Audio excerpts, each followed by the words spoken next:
Try the first part.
So the contract size is given here.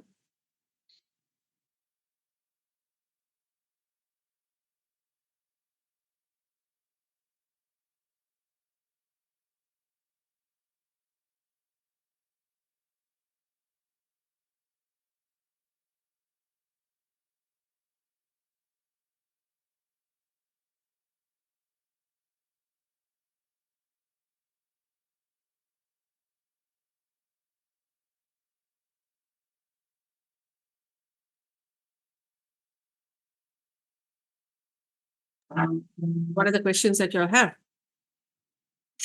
Anything confusing? So this contract expires 5 days from today. That's the only difference. You're getting into let's say on Monday, you get into a transaction that is you get into a transaction to buy silver. Is it long or short? Long. So to buy silver 5 days from today, right? So this is you're getting into a contract that is just about to expire.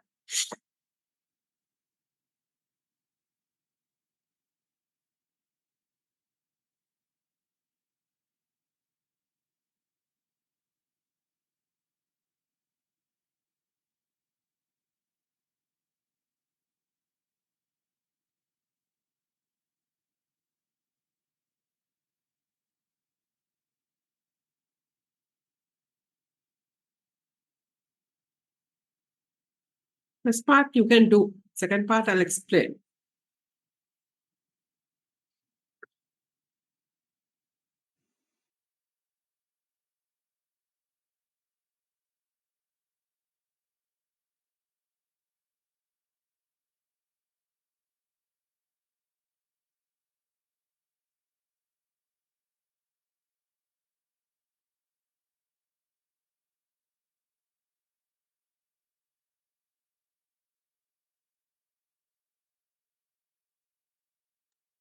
Right? Both are correct. Only thing is look at the total contract, right? Total size, total profit.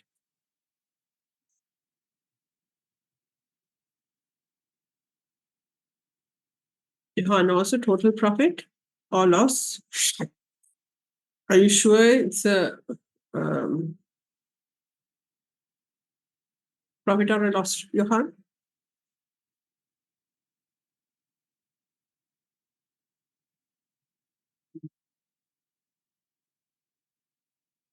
Only one contract. One contract. Contract.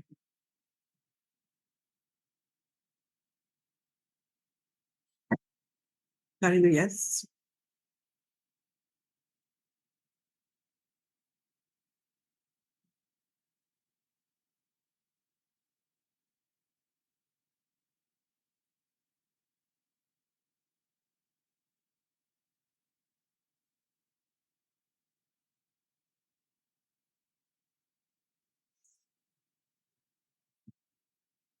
Yeah, yes.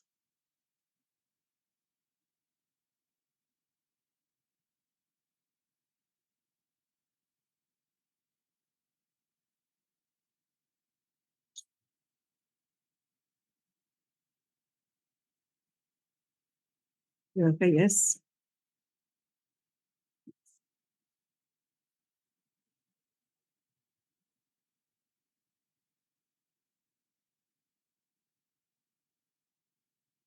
Okay. So the first part is very easy, right?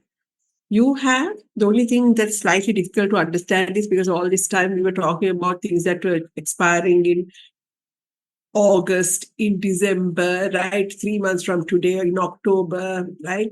So because of that, something expiring in 5 days from today suddenly seems a little confusing. Probably correct. So, but this is the same futures contract. Only thing is, it's now very close to maturity, right?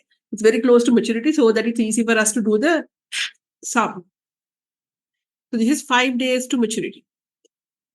It's maturing. If we get into the contract this Monday, it's maturing next Friday. Okay.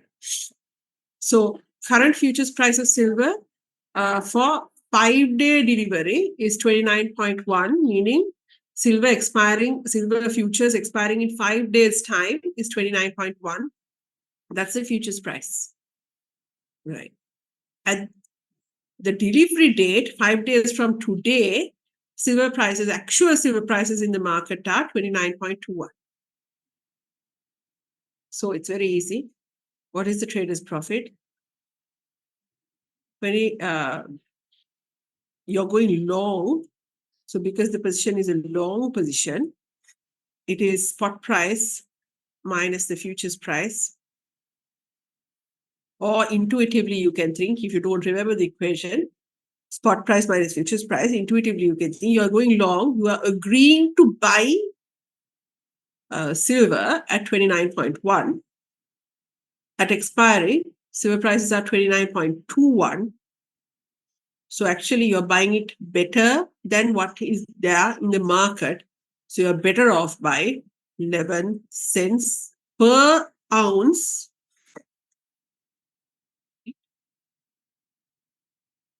Per ounce. 11 cents per ounce. 10. But one contract of silver is 5,000 ounces. Therefore, we actually made a profit of $550.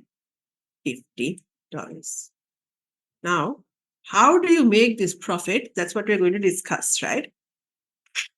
So at the start of the contract, you will be asked to keep a deposit with the exchange, right? At the start of the contract, you'll be asked to keep a deposit with the exchange, what we call the initial margin. But before the initial margin, let's look at the mark-to-market impact. What are the daily mark-to-market settlements for each contract? So let's look at it.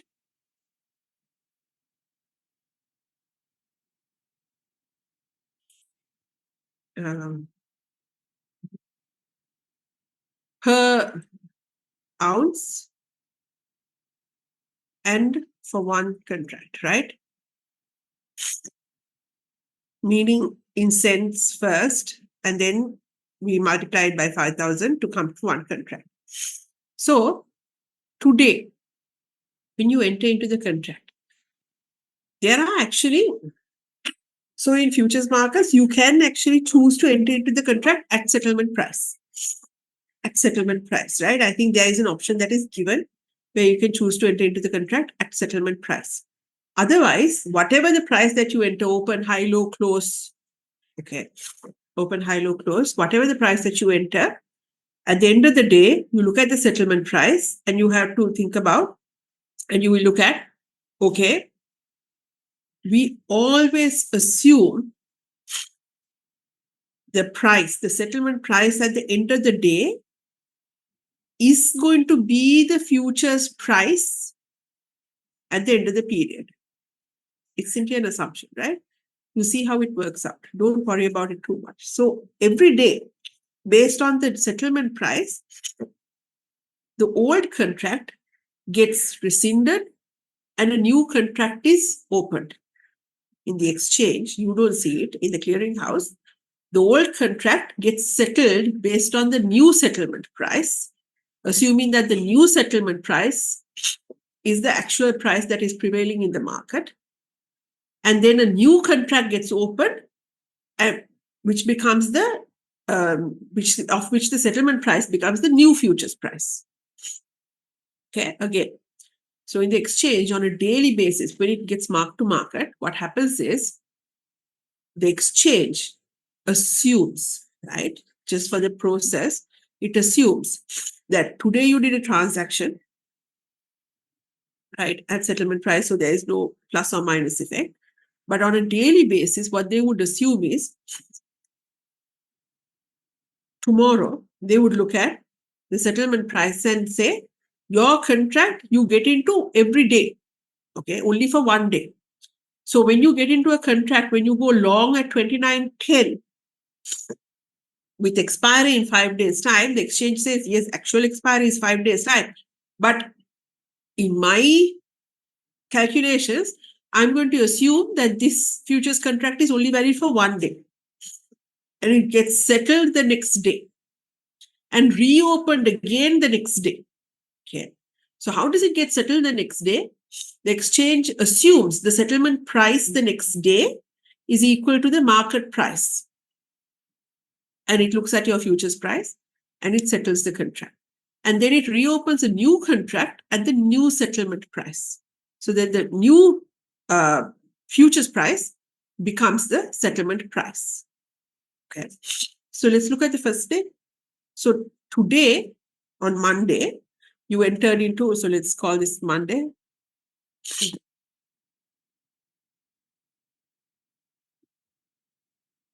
Let's call this Friday, right? So last Friday, you got into a contract. Then you have Monday, Tuesday, Wednesday, Thursday, Friday. Okay. So last Friday, you entered into a contract that essentially says you are willing to, you are going to, not willing to, you are going to, you're obligated to buy 5,000 ounces of silver at 29.1 rupees next Friday, 5 days from today. The exchange says that's fine, but let's assume your contract finishes on Monday. Okay. And the price of silver is the settlement price on Monday. So for settlement purposes, the exchange says the price, the actual spot price prevailing in the market, because now I'm assuming that the contract matures. The exchange is assuming that the contract matures. So this was where your starting futures price was. You agreed to buy silver 5 days from today at 29.10. Okay. This is your starting futures price. Exchange says that might be the end result, but on a daily basis, we are going to assume that the next settlement price is the market price. So the exchange says, okay, on Monday, this is the market price. So for the settlement purposes, you agreed to buy silver at 29.10 for exchange purposes on Monday. Market price is 29.20. Are you better off or worse off? Are you better off or worse off?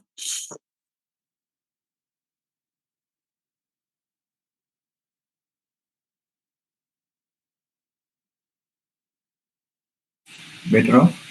You're better off, right? You agreed to buy silver at 29.10. Exchange assumes that the market price is 29.20. It assumes the settlement price is equal to the future market price because it's the best case anyway, right?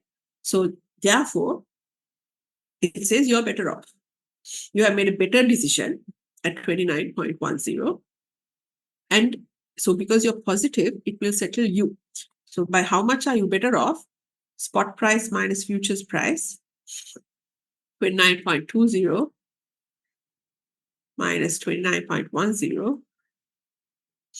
You're better off by 10 cents. Okay. Or in contract terms, because you have purchased one contract, you're better off by 500 rupees. So 500 rupees will be put into your account, will be added to the balance in your account. And then what happens is the contract gets cancelled. This contract gets cancelled because it's like the contract has expired. Okay.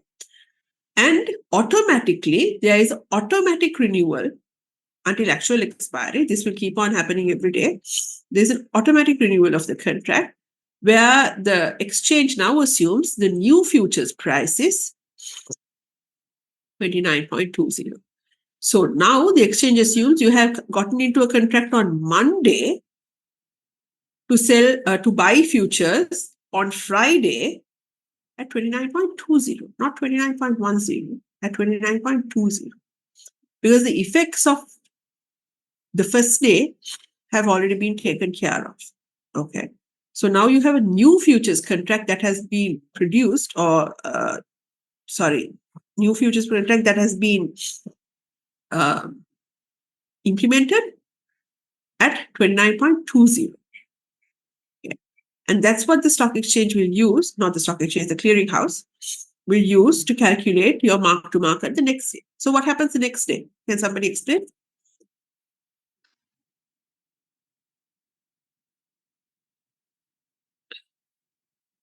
Better off by 0.05.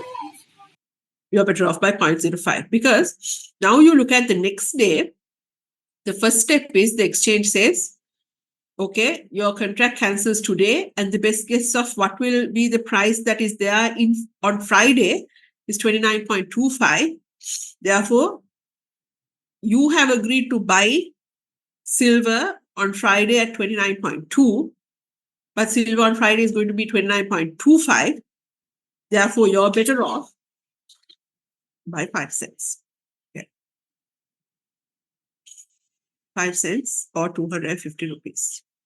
So 250 rupees will be deposited into your account. Okay. And this contract will cancel out, and a new futures contract will be established where you agree to buy silver on Friday at 29.25. So now complete everything else up to delivery.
Johan looks correct.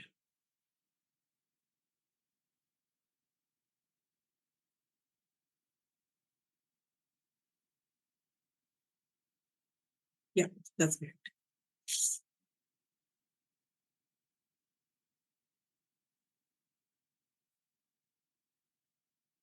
Trying to correct.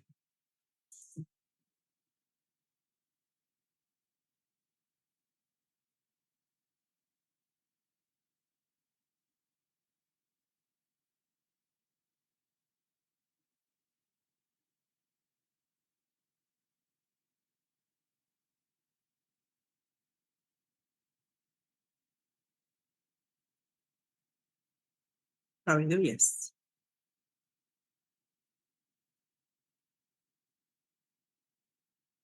So good. So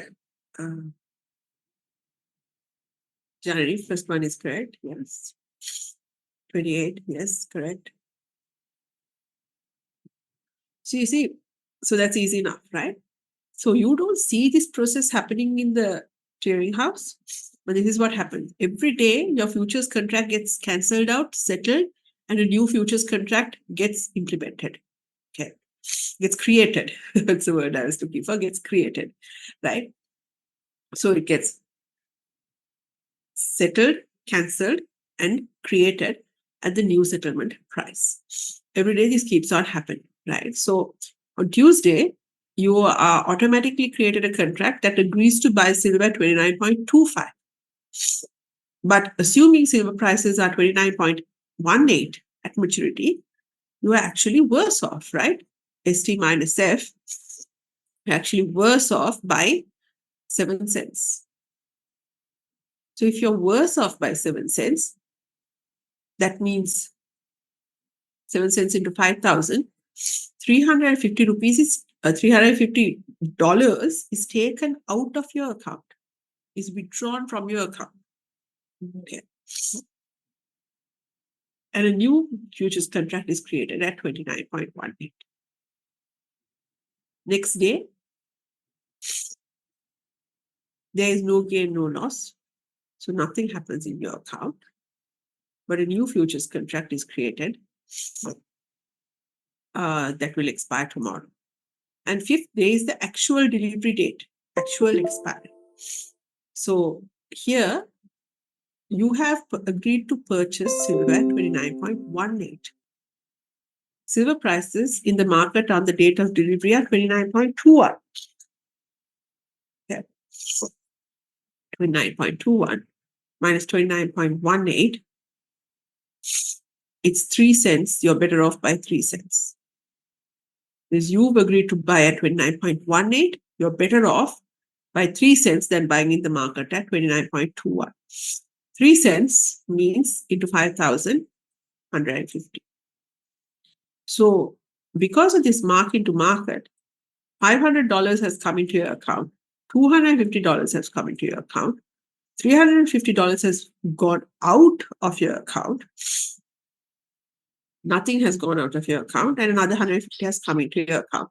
In total, add it up, how much does it come to?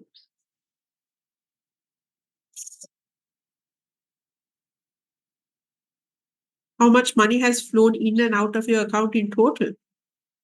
550, ma'am, net. Net 550. What is 550? What is the relevance of 550? Your account has increased by 550. You have received cash of 550. Sorry? It's the it is actually correct. Equal to what you should get. When you got into the contract last Friday, you should get 550 when the contract expires next Friday. Right? This is how the clearinghouse does it on a daily basis. That's how the machines work, so that you get the same profit that you're supposed to get at the end of the period. So you're supposed to get 550. The machines will go through an algorithm where they keep on canceling your contract and renewing your contract and canceling it and renewing it and so on a daily basis. And for every cancellation of the contract, they will settle you the amount of money that you are owed or take away, withdraw money from you that you have to pay, right?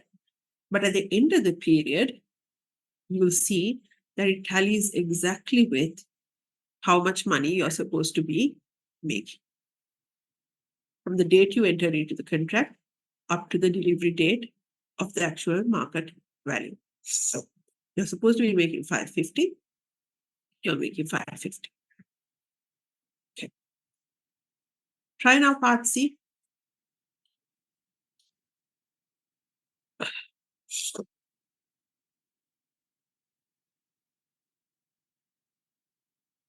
So actually in your account, what is your margin account balance?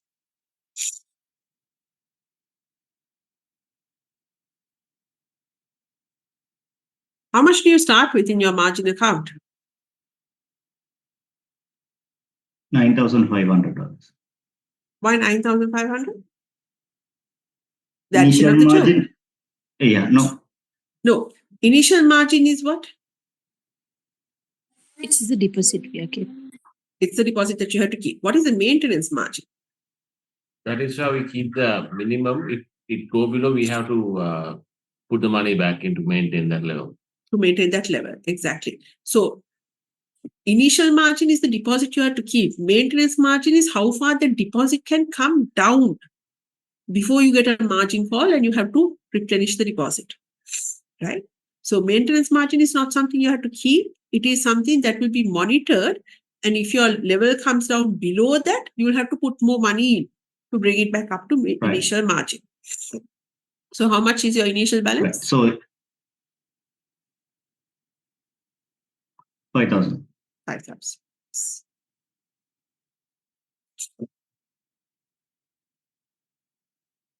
you start with 5,000. So quickly see what happens to your balance every day.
Yes, Johan, can you just show the balances on a daily basis?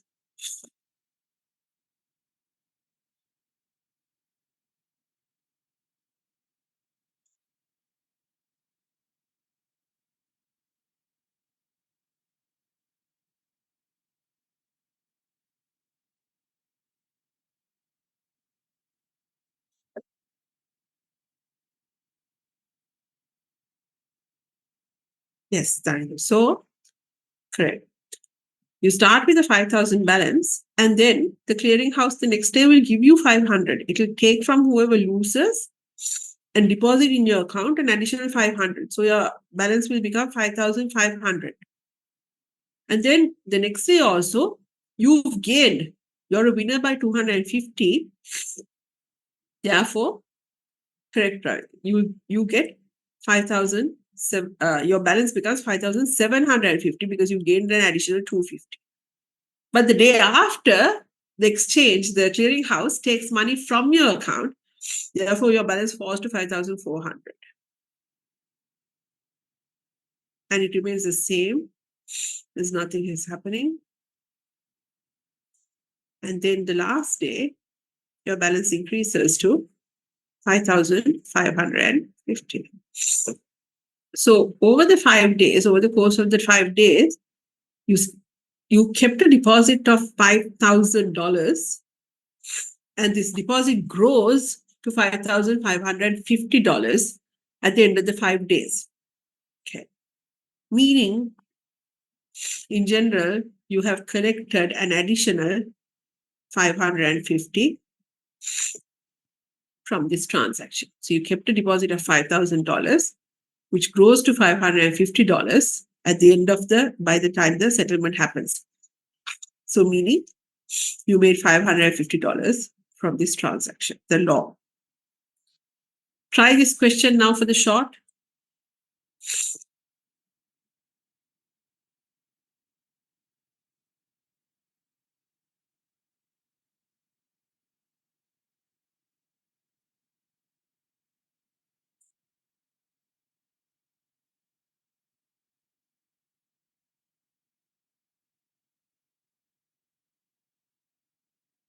Not on, if it goes past, if it comes below 4,500, you have to bring it back up to, so it's 4,500 and below. So on 4,500 also, you should still get a margin call. No, sorry. No, my mistake. 1 second. You would have to breach it. Once you breach it, only you'll get the margin call. So it's not on 4,500, you would have to breach it.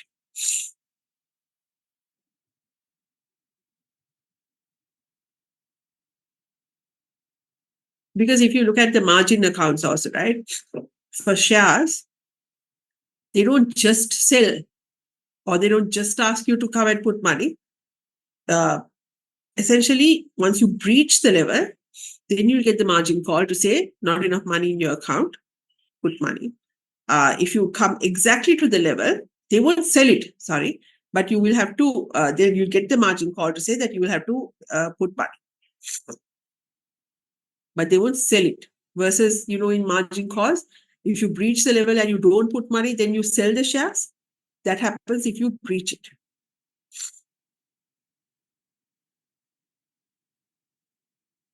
Yeah, otherwise there wouldn't be any due from you to them, right? Absolutely, yes. Yeah. So you can stay at that minimum, no? No, I need to check this, but I think you still have to put at the minimum at 4,500. You still get the margin call. Let me double check.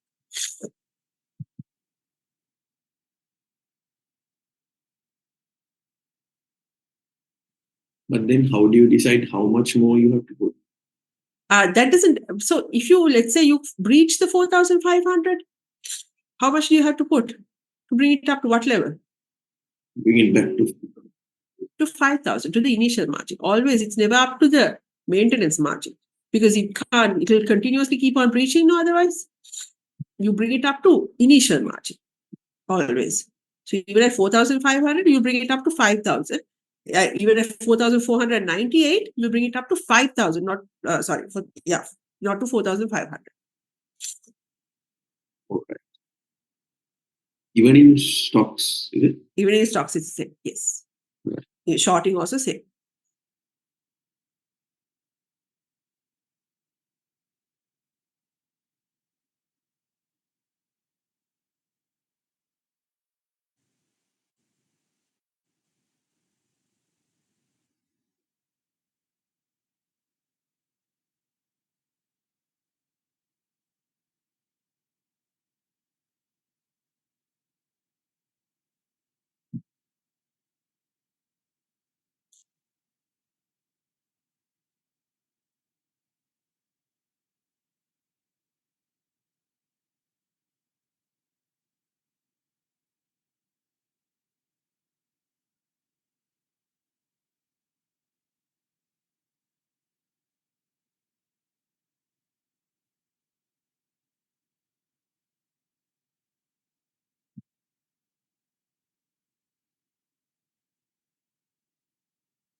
So it is, you have to breach it. You have to breach it. If it's exactly at that, the way it's written, it looks like you don't have to put any money, but once you breach it, then you have to bring it up to initial margin. So at 4,500, you can keep it. You don't need to put additional money at 4,500 if it's exactly there. Below it, you have to invest. You have to bring in more money. Sorry about that.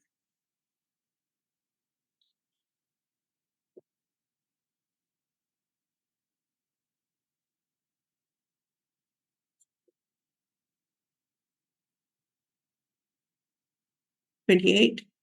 That's correct. Look at the final balances also, right? Margin account balance as well.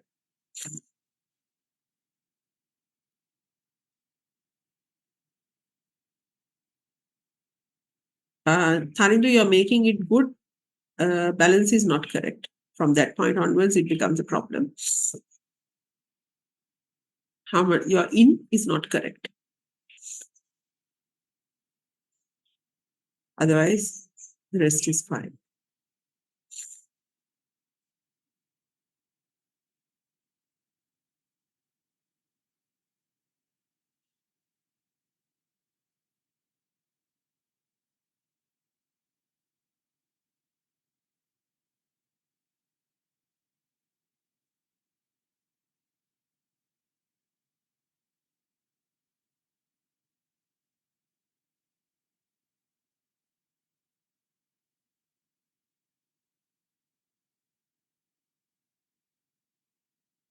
However, I think your day 3 is not correct. So from day 3, then it becomes a problem. I understand what you've done, but I don't think that's not correct.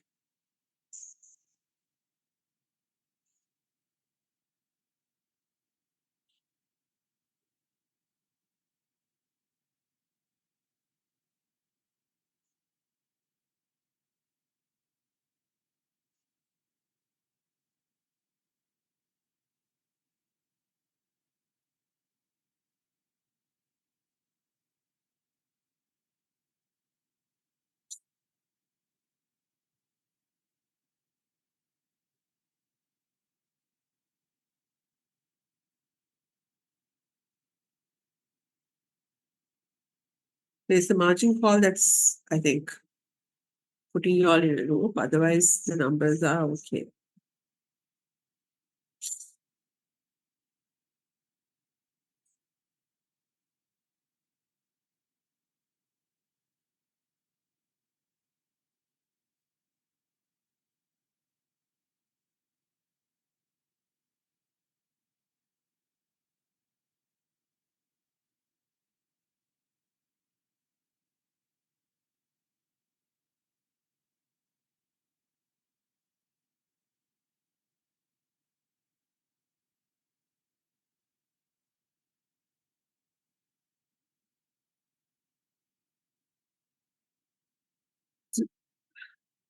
So you don't have to do a lot of calculations with the first two parts. So the first part is the per ounce mark to market, and for one contract, the mark to market, and then the margin account balance, right? So remember, because the short is the exact opposite of the long, you can either use the equation F minus ST, or intuitively you can do the calculations, or you can take these calculations and say it's the exact opposite of the long. So if long is positive 10, short is negative 10. If long is positive 0.05, short is negative 0.05, positive 0.07, 0, and negative 0.03. Okay, sorry. Raidu, you're right. That's correct.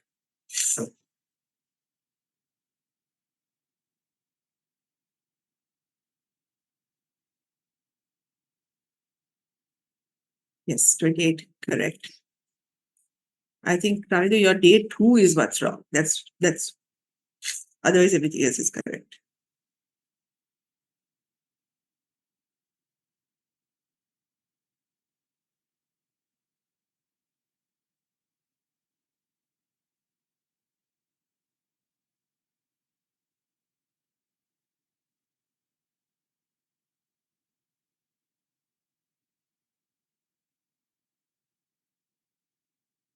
Yes.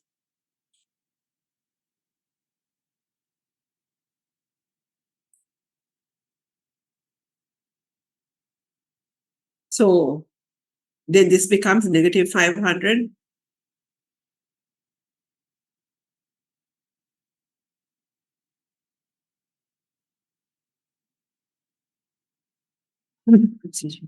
Negative 250, positive 350,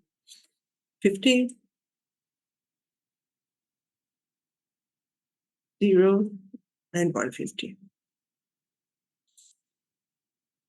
Yeah. So what is your margin account balance? You start with 5,000.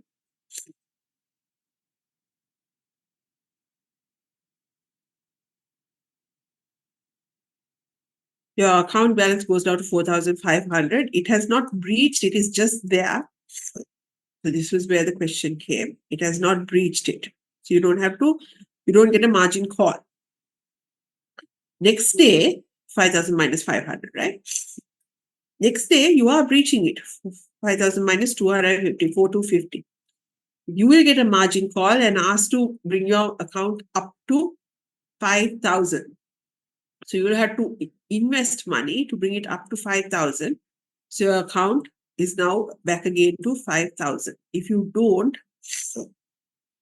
the exchange will take measures to, so you will have a certain period of time, but for purposes of the calculations, we assume at the end of the day, and it's a very short period of time though, that you have to put more money into your account.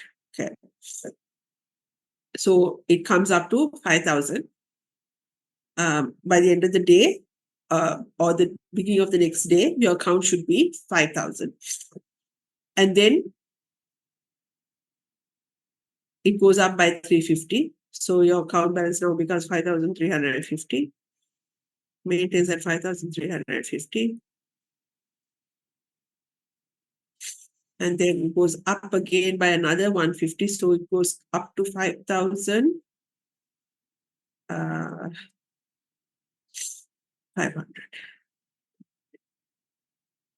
So when I look at this margin balance, 5,000 has gone up to 5,500. It looks like the short is positive by 500. That doesn't sound right. Ma'am, last part it's minus 03, so minus 100. All right, sorry. Minus 100. Sorry about that. Thank you. Madam, So, also that do we have to top up to 5,000 or 4,500? 5,000. Always margin trading, short sales, futures contracts, always it's up to initial margin, not up to the maintenance margin.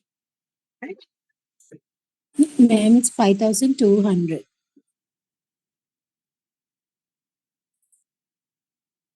So, thank you.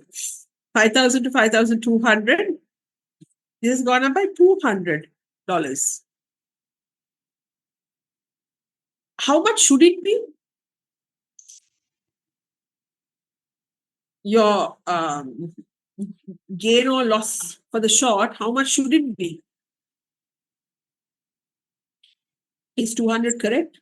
So 550 There should be a loss of 550. Yes, because the long made a profit. The long made a profit of 550. So the short should make a loss of 550. So this is not a loss of 550. He's making a profit of 200. we have You have put 750 in the middle. Yes, it's actually this 200 is because his actual account balance is not 5,000, right? He started with 5,000 and then he put another 750 to get the margin, right? For the margin call. So because of that, we had to take that 750 that came in between out. Now it's correct, negative. So when you take out his investment, the money he invested is not 5,000. The money he invested is 5,750. So it's 5,200 minus 5,750. Now you see that it's negative 550. He has lost money of 500. So short always through the same process of marking to market, settlement and cancellation, and creation. Settlement, cancellation, and creation. right? The short also gets exactly what he should get when you compare the beginning of the contract and the delivery. 550 negative. So that's the perspective of the short. How will your answer change from the perspective of the short? Right. Describe the convergence property. What does that mean? Do you see here that on the delivery date, the futures price, this is the settlement price of the futures, is 29.21. And the spot price on delivery is also, spot price means the market price. The price of actual silver in the market is also 29.21. Price of actual silver in the market is also 29.21. This is how it would happen, right? Meaning, always on the delivery date, the settlement price will converge to the spot price, Because you will see why would, for example, when actual silver is trading in the market, let's say your contract is now expiring, right? It's Friday and it's like the market is trading, actual silver is trading, and the contract is about to expire.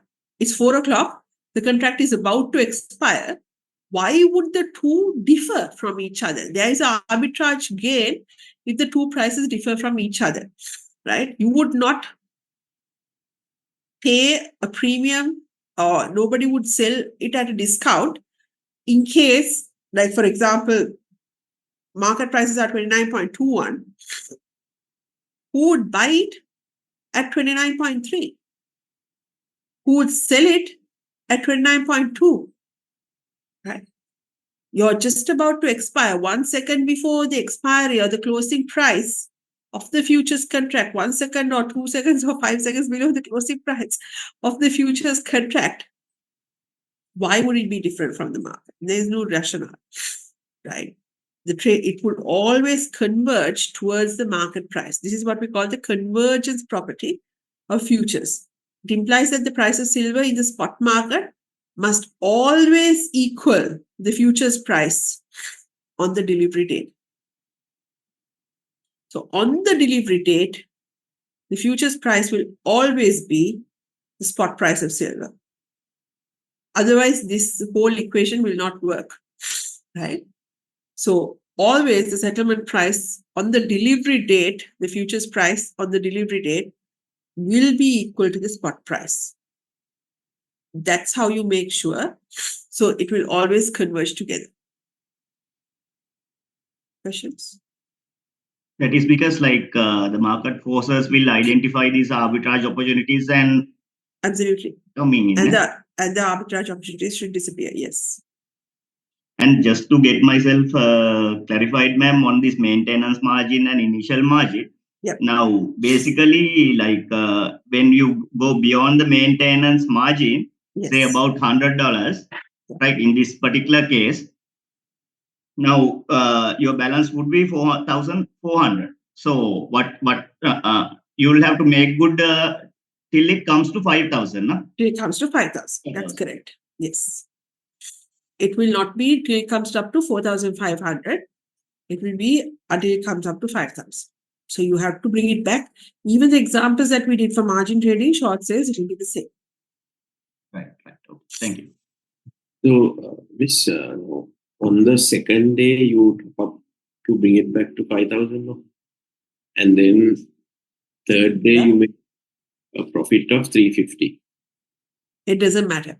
You're right. At the end of the third day, can you cash out 350 and maintain the 5,000?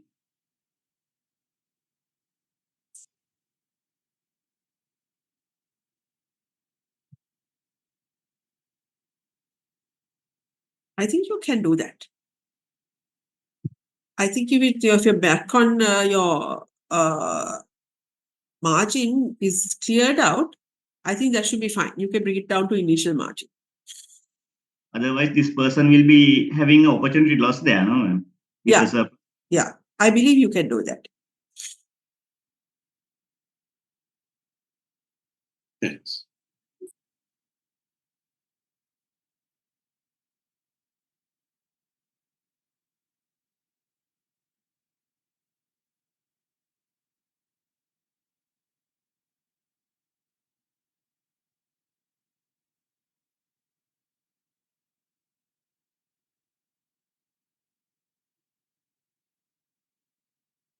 Negative, yes.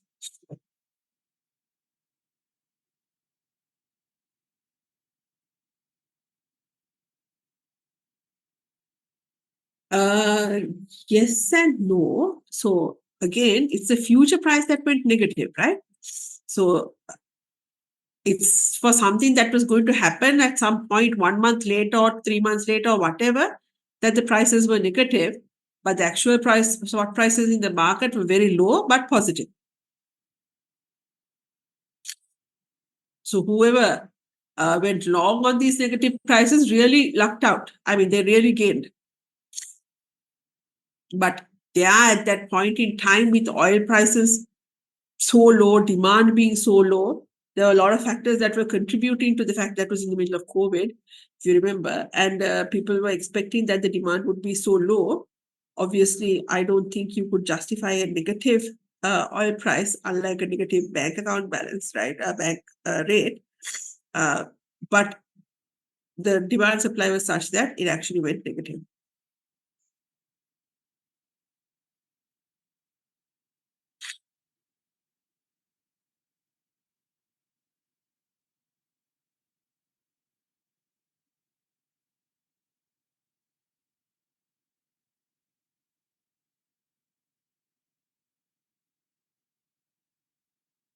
That's right.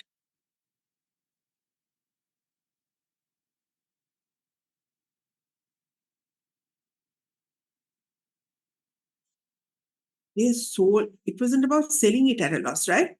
But yes, you're right. It was about the holding power. That was the reason why it went negative, was with the holding power, the warehousing costs and all that. That's correct.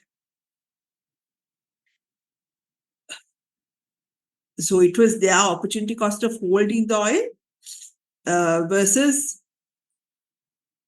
getting out of it. That was the rationale on why those prices went negative. Correct.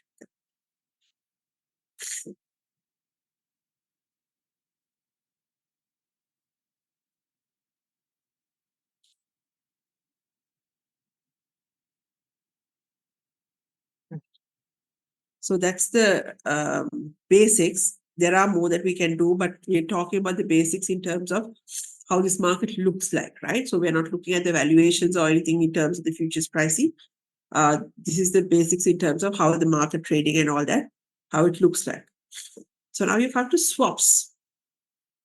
So swaps is essentially a series of forward contracts. A series of forward contracts. That's what we talk about when we talk about a swap. So a forward is an agreement to buy and or sell an underlying asset in the future at a pre-specified price. This is a series of agreements. This is an agreement to do something in 6 months' time, 1 year's time, 1.5 years' time, 2 years' time, 3 years' time. I get into an agreement today to keep on doing something at future points in time. That's essentially what a swap is, right? But what does a swap do? A swap is an agreement to exchange one series of cash flows to another series of cash flows, right? To exchange one series of cash flows to another series of cash flows. So you agree to sell one series of cash flows while agreeing to buy another series of cash flows. Okay. So in a swap, the most typical kind of swap that you will have is an interest rate swap. Okay. Interest rate swaps, currency swaps, these are very typical swaps that you would have. Here, you would agree to receive one series of cash flows. So you're buying one series of cash flows. Let's say you agree to receive a series of floating rate cash flows. So you agree to go long on the floating rate cash flows, right? So PLR plus 3. So whatever the PLR at this point in time, in 1 year, in 1 year's time, 2 years' time, 3 years' time, 4 years' time, you agree to buy that set of cash flows, while simultaneously agreeing to sell another set of cash flows, agreeing to sell, go short on another set of cash flows. Those cash flows will be different. It won't be at floating rate. Typically, it will be a fixed series of cash flows, typically. Right? So you will agree to sell, let's say, a series of cash flows that are 12% of what we call a notional capital amount. Notional capital amount meaning, 12% of what, right? So you have to define 12% of a billion, 12% of a million, 12% of 100,000. So that's what we call the notional capital. PLR plus 3 of what? PLR right now is 8%, 8 point something, plus 3, 12 point something of what? So you always define what we call a notional capital. So this is an example of a swap. One party agrees that you have two parties. So in both parties' case, one party agrees to buy a series of floating cash flows while simultaneously selling a series of fixed cash flows. So they go long on the floating cash flows and short on the fixed cash flows. The other party takes the opposite side of the transaction where they go short on the floating cash flows and long on the fixed cash flows because they sell the PLR plus 3 and buy the fixed cash flow. Okay. But you see, it's a series of forwards. A forward that occurs in 1 year's time, 2 years' time, 3 years' time, 4 years' time, like that, at fixed dates, pre-agreed cash flows. We just don't know what PLR is, right? But we know whatever the PLR prevailing at the time is based on that. Or the PLR at the beginning of the period based on that. PLR plus 3 or some fixed rate based on some notional capital. So you will have a series of long cash flows and a series of short cash flows simultaneously occurring with two parties. Okay. So swaps are generally over the counter. They're tailor-made. Some swaps, a few swaps are traded in the CME, Chicago Board of Options Exchange, CBOE, right? Or Eurex. So there are a few swaps that are tradable swaps. But otherwise, like credit default swaps, we won't be getting into that. Otherwise, most swaps are customizable instruments between two parties. Okay. So we have currency swaps, we have interest rate swaps, credit swaps, commodity swaps, equity swaps. We have many different types of swaps. Okay.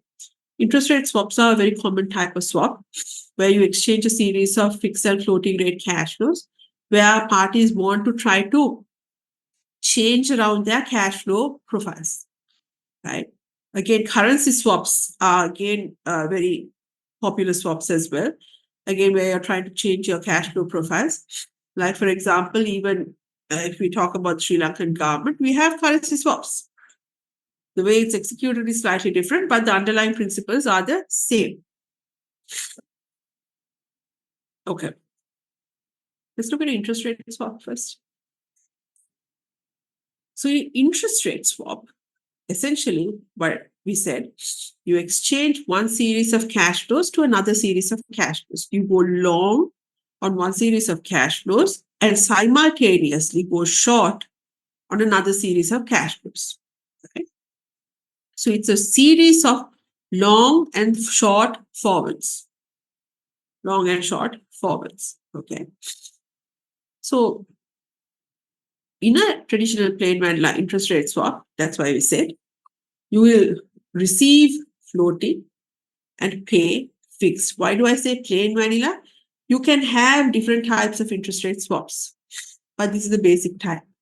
Okay. You receive floating and pay fixed.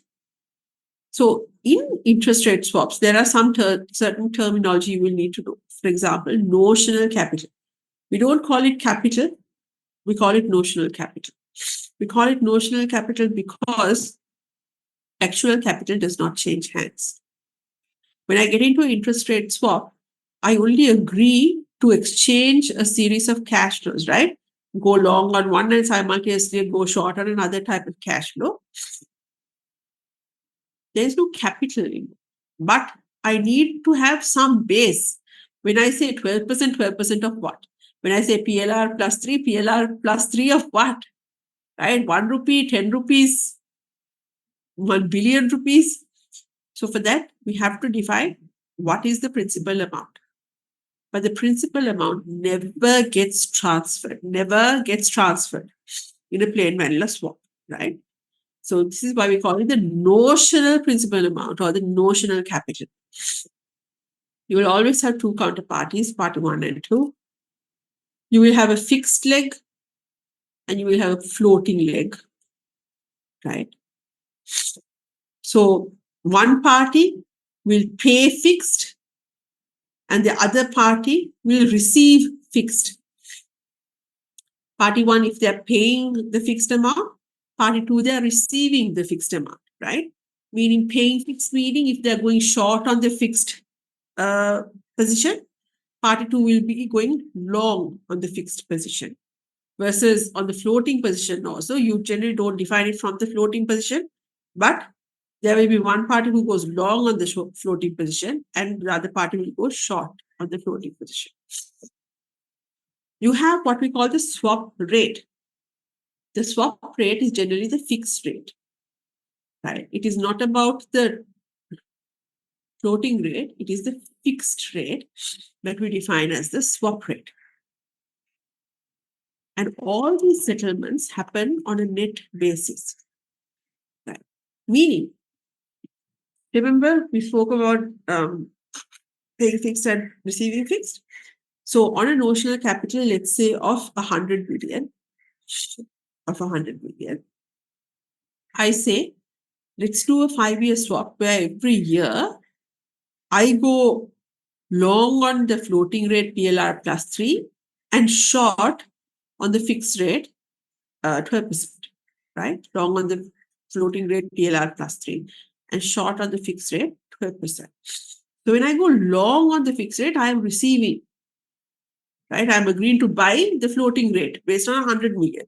So right now PLR is 8 plus 8.5, let's say, plus 3 is 11.5.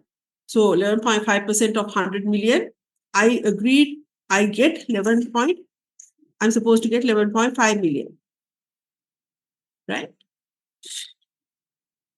And I'm supposed to pay, I go short on the fixed rate, so I'm supposed to pay 12%, right?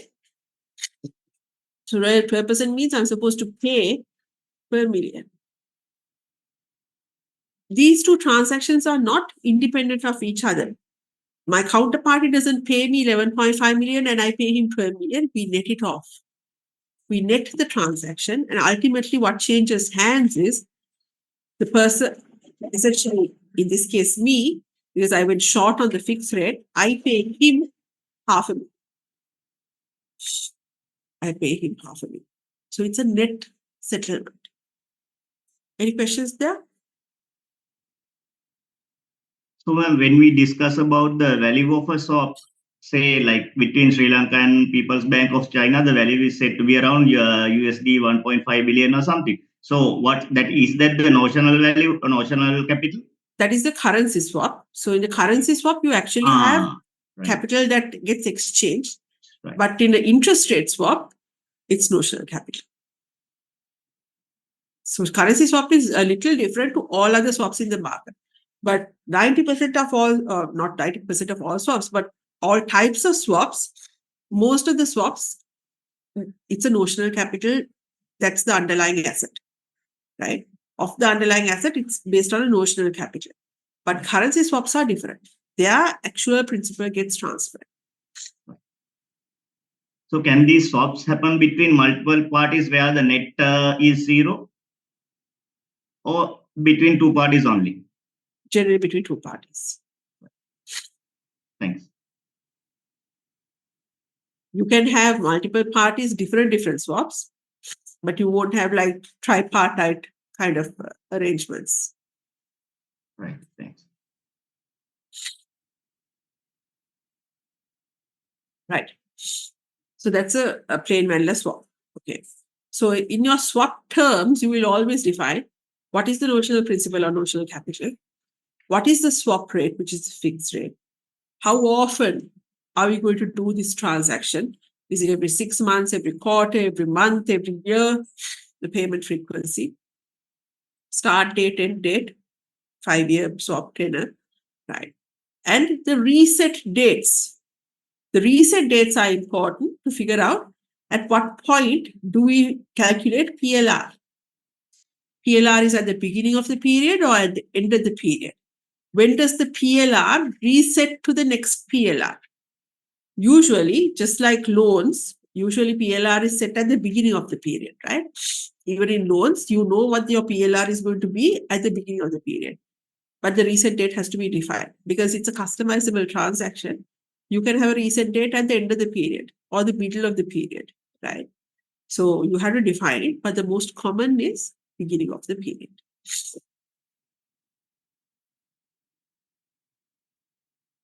So let's try an example. So why you do a swap is generally because you want to swap your cash flows from fixed to floating or floating to fixed. That's why you do an interest rate swap. Okay. Because you want to exchange one series of cash flows to another. What effectively happens there? You're changing your cash flow profile. So, for example, okay, look at this example. Give it 2 minutes. Look at the example.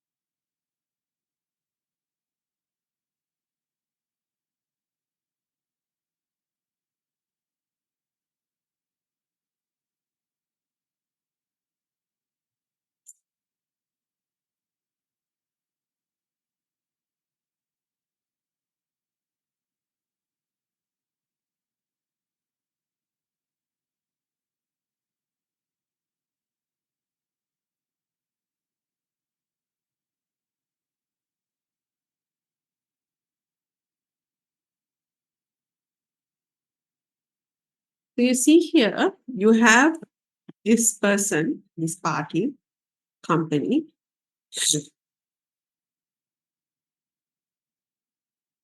They have a loan, 2 years remaining on the loan, and he pays interest of PLR plus 2 on this loan. Okay.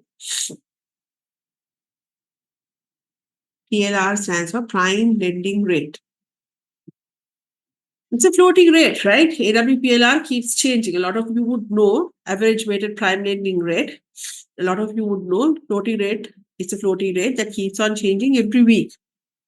Every week, the central bank publishes what is the AWPLR for that week based on the loans given to their prime customers by banks. Okay. So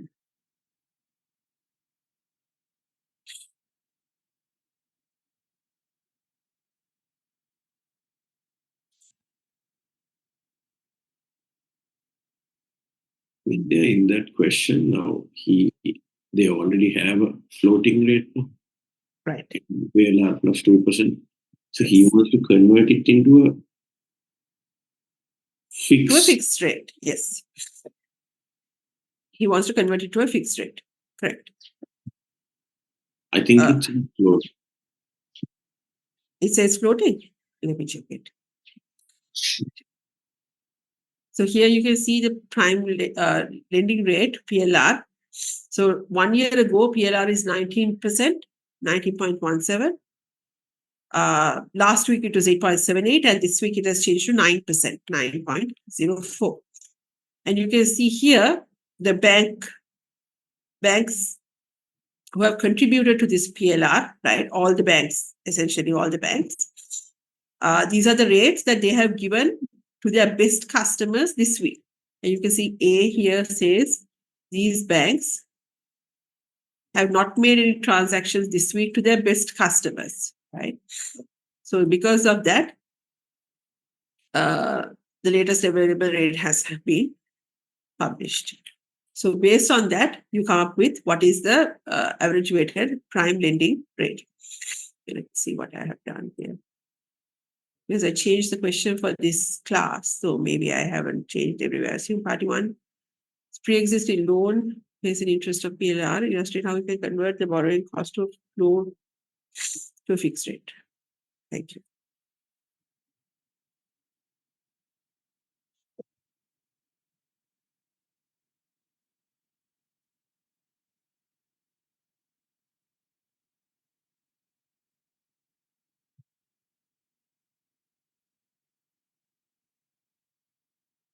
Sorry.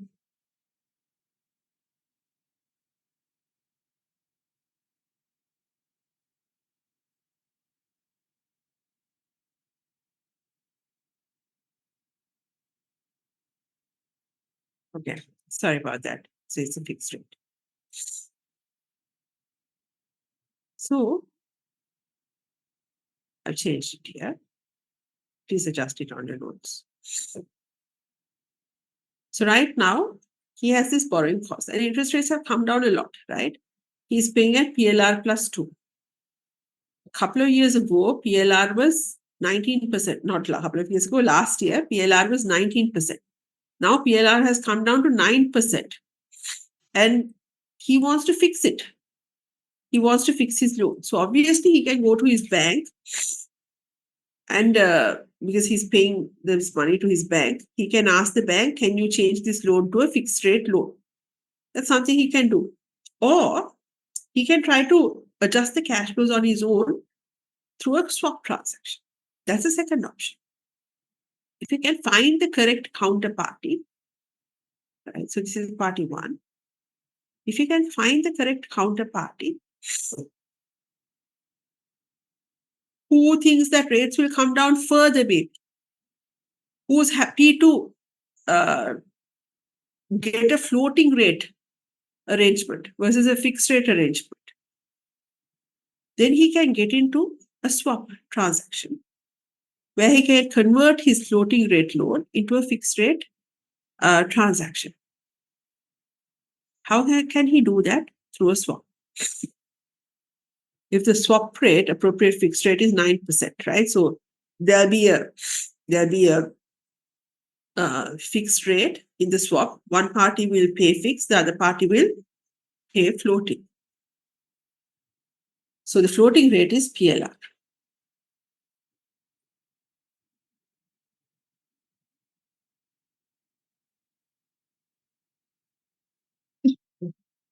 So who should pay fixed? Who should pay floating? Should P1 pay fixed or floating? Should P2 pay fixed or floating? What do you think? P1 should pay floating, P2 will pay fixed. Okay, P1 should pay floating. I'm not saying it's right or wrong. I'm writing it down. So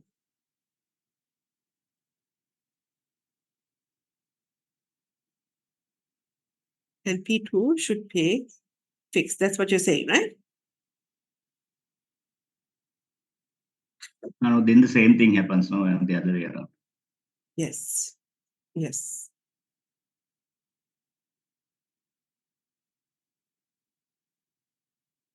If we wrote it the other way around, P1 will pay, will have to pay fixed to P2. P2 will pay P1 floating, and P1 will pay the floating rate to the bank. correct. Okay. Now, if we do this transaction, right? This is a swap transaction. This red color is the P1's transaction with the bank. The blue color is my swap between P1 and P2. because it says he wants to fix his borrowing cost by entering into a swap transaction with party 2, and party 2 agrees to pay or receive. That's something you have to figure out. A fixed rate of 9% and a floating rate of PLR, right? So if party 1 pays party 2 the fixed rate and party 2 pays the floating rate, now look at the cash flows. From P2's side, P2 is playing floating on a, so here it doesn't say how often every 3 months. So for this swap, you need a few things, no? What is the notional capital? What is the notional capital on this swap? Is it given? Could be the loan outstanding, most probably. Yes. So the notional capital should be the loan outstanding, loan amount outstanding. Let's assume it's 100 million, right? Just to make our calculations easy. This has not been given to you. Let's make an assumption, right? But just put it somewhere. Loan of 100 million with a 2-year remaining tenor. So that's the notional capital.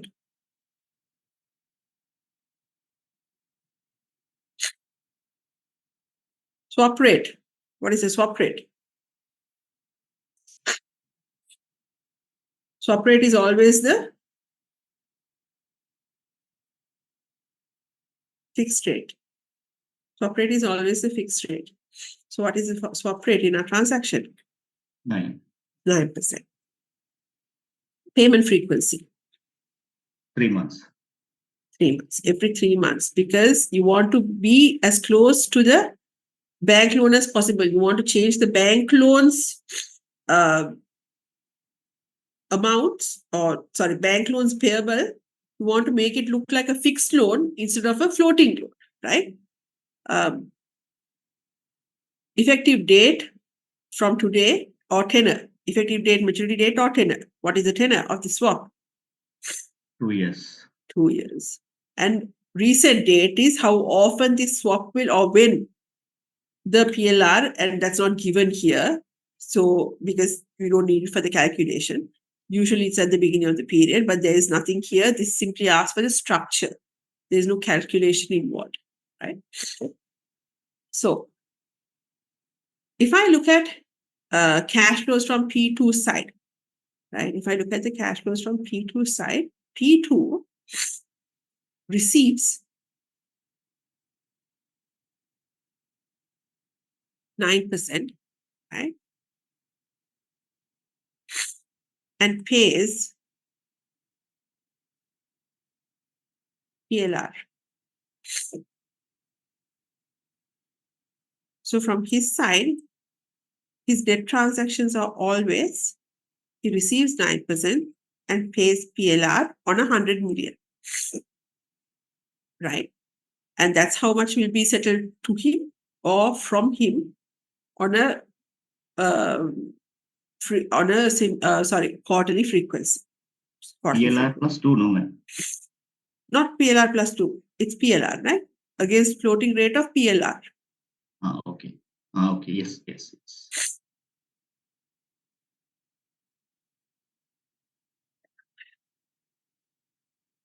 So the swap transaction is based on PLR. And then from P1 side,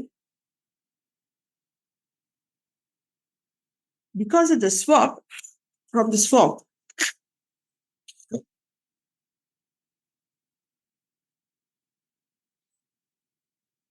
P1 pays fixed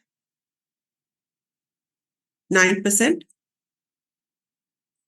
and receives PLR, right?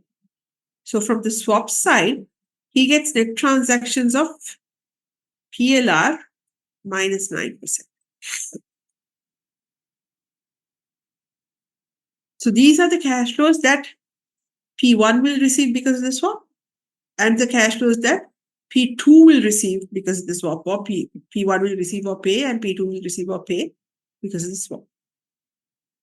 For P1, in addition to the swap, he's doing the swap because of a loan. In addition to the swap, he has the bank payments. He has the bank transactions. The bank transactions he has to pay. He has to pay PLR plus 2.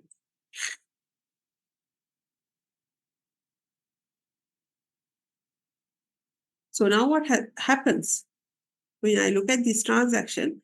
From the swap, he gets PLR plus 9, PLR minus 9. From the bank, he has to pay PLR and he has to pay 2%, right? PLR plus 2, he has to minus PLR minus 2. Right? So PLR to PLR cancels out. Now he has a minus 9 and a minus 2, which make a minus 11%. Meaning what? What does that mean? He has to pay his services loan at fixed rate of 11%. Yes, it is like, because actually to the bank, he will keep on paying PLR plus 2. But because of the swap, he is effectively servicing his loan at a fixed rate of 11%. He is effectively servicing his loan at a fixed rate of 11%. Any confusions, questions?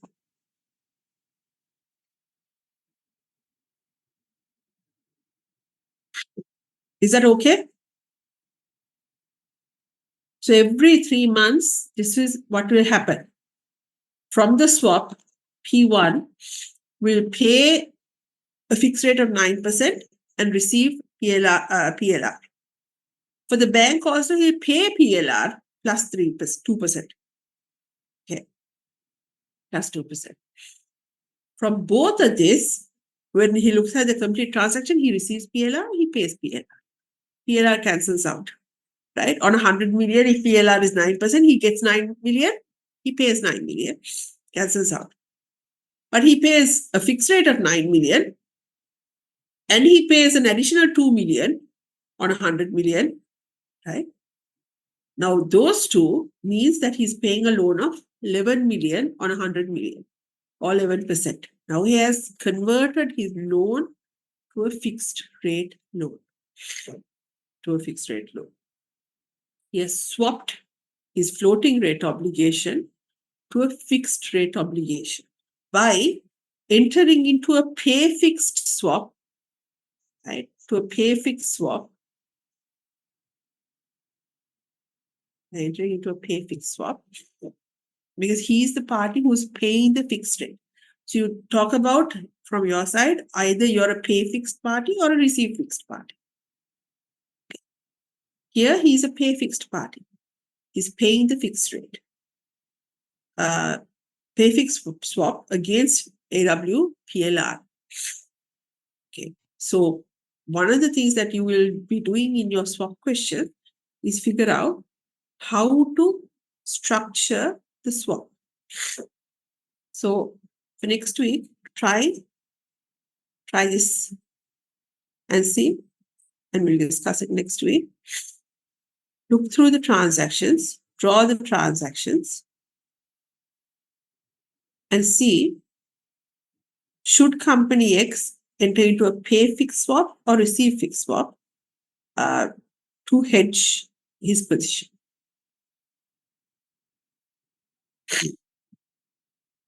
Okay, so we stop at that point.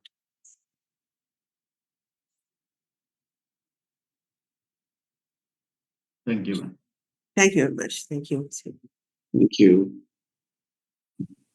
Thank you.